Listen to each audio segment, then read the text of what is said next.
அனைவருக்குமே வணக்கம். ஸோ இந்த வீடியோவில் நம்ம எதை பற்றி பார்க்க போகிறோம் அப்படின்னு பார்த்தீங்கன்னா, அனைவருமே எதிர்பார்த்துட்டு இருந்த இந்த மைத்ரி ஏர்ஸ் நிறுவனத்தை பற்றி தான் இந்த வீடியோவில் பார்க்க போகிறோம். ஸோ இந்த நிறுவனத்திற்கு வந்து பார்த்தீங்கன்னா ஒரு நீதிமன்றம் வந்து பார்த்தீங்கன்னா தீர்ப்பு வந்து நேற்று வந்து வழங்கியிருந்தாங்க இல்லையா. ஸோ இந்த நீதிமன்றம் வந்து பார்த்தீங்கன்னா அதிரடியாக இந்த மைத்ரி ஏர்ஸ் என்ற நிறுவனம் வந்து பார்த்தீங்கன்னா தமிழகத்தில் மதுரையில் வந்து செயல்பட்டு வந்தது. இந்த வழக்கு நேற்று கோயம்புத்தூரில் வந்து பார்த்தீங்கன்னா அதிரடியாக இந்த வழக்கு வந்து விசாரணைக்கு வந்தது. இந்த விசாரணை அடிப்படையில் அதிரடியாக இந்த நிறுவனம் செயல்படும் அப்படிங்கிற மாதிரி ஏற்கனவே வந்து சொல்லிட்டு இருந்தாங்க. இந்த நிலையில் இந்த நிறுவனம் செயல்படுமா செயல்படாதா நீதிமன்றம் என்ன அப்டேட் வந்து கொடுத்துருக்காங்க. இதெல்லாம் பார்த்தீங்கன்னா சக்தி ஆனந்தவர்கள் வந்து என்ன அப்டேட் கொடுத்துருக்காங்க. அதே மாதிரி இதில் உறுப்பினர்களாக இருக்கிறவர்களுக்கும் அதே மாதிரி பணத்தை இழந்தவர்களுக்கும் வந்து பார்த்திங்கன்னா ஒரு மகிழ்ச்சிகரமான ஒரு அப்டேட்டும் அதே மாதிரி பார்த்தீங்கன்னா இந்த பணத்தால் வந்து திரும்ப வந்து கிடைக்குமா கிடைக்காதா என்ன அப்டேட் வந்து நீதிமன்றம் வந்து கொடுத்துருக்காங்க. இந்த நிறுவனம் என்ன அப்டேட் கொடுத்துருக்காங்க. அதே மாதிரி நீதிமன்றம் என்ன தீர்ப்பு வந்து வழங்கியிருக்காங்க அப்படின்ற மாதிரி வந்து பார்த்தீங்கன்னா இப்போ வந்து தகவல் வந்து வெளியே இருக்குது. பார்த்தீங்கன்னா இப்போ மக்களுக்கு வந்திருக்கக்கூடிய ஒரு பரபரப்பான ஒரு தீர்ப்பும் அதே மாதிரி மகிழ்ச்சி அளிக்கக்கூடிய ஒரு தகவல் வந்து பார்த்தீங்கன்னா இப்போ வந்து வெளியே இருக்குது.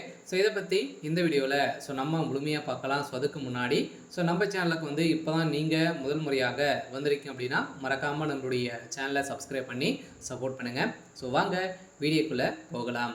வந்து பார்த்தீங்கன்னா இந்த மைத்ரி ஏர்ஸ் என்ற நிறுவனம் இப்போ வந்து பார்த்தீங்கன்னா தமிழகத்தில் முடக்கப்பட்டு இருக்கு இல்லையா. ஏற்கனவே செயல்படுறது திடீர்னு வந்து இதுக்கு வந்து பார்த்தீங்கன்னா இந்த நிறுவனத்தை பற்றி நிறைய புகார்கள் வந்து குவிந்திருந்த நிலையில் இப்போ முடக்கப்பட்டு இந்த வழக்கு நிலவையில் தான் இருக்குது.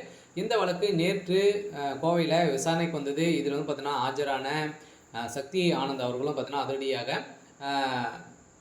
வாக்குமூலம் வந்து கொடுத்துருக்காரு. இந்த வாக்குமூலத்தின் அடிப்படையில் மீண்டும் வந்து பார்த்தீங்கன்னா EOW அதிகாரிகள் வந்து இதற்கு எதிர்ப்புகள் தெரிவித்த காரணத்தின் அடிப்படையில் இப்போ சதுரடியாக இந்த நிறுவனம் மீண்டும் தேதி குறிப்பிடாமல் வந்து பார்த்தீங்கன்னா ஒத்தி வச்சிருக்காங்க.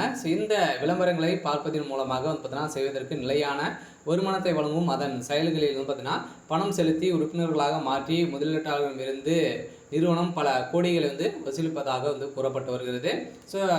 கட்டண உறுப்பினர்கள் தொகை 360 முதல் 1,21,260 ரூபாய் வரை பார்த்தீங்கன்னா MLA என்ற நெட்வொர்க்கில் பார்த்தீங்கன்னா நீங்கள் புதிய நபர்களை வந்து சேர்ப்பதற்காக உறுப்பினர்களுக்கு பதவி உயர்வு வருமானமும் மற்றும் சிறப்பு விகுதி நிறுவனமும் வந்து பார்த்தீங்கன்னா உறுதி செய்தது. இதில் வந்து பார்த்தீங்கன்னா சேர்ப்பவர்களுக்கும் பணங்களை வந்து வாங்கி நிறைய மோசடிகள் வந்து செஞ்சுருக்காங்க அப்படின்ற மாதிரி தான் இந்த நிறுவனத்தின் மீது மீண்டும் புகார்கள் வந்து எழுந்திருக்கு. இருந்தாலுமே இந்த நீதிமன்றம் தீர்ப்பு வழங்குவதை பொறுத்தளவுக்கு இனிமேல் வந்து தேதி குறிப்பிடாமல் வந்து இருக்காங்க. இருந்தாலும் இந்த மந்த் இறுதிக்குள்ளேயே வந்து பார்த்தீங்கன்னா இந்த நிறுவனம் செயல்படுறதுக்கான அனைத்து விதமான ஏற்பாடுகளுமே நடந்துட்டு இருக்கு. இருந்தாலும் என்ன நடக்க போகுது அப்படின்றத வெயிட் பண்ணி பார்க்கலாம்.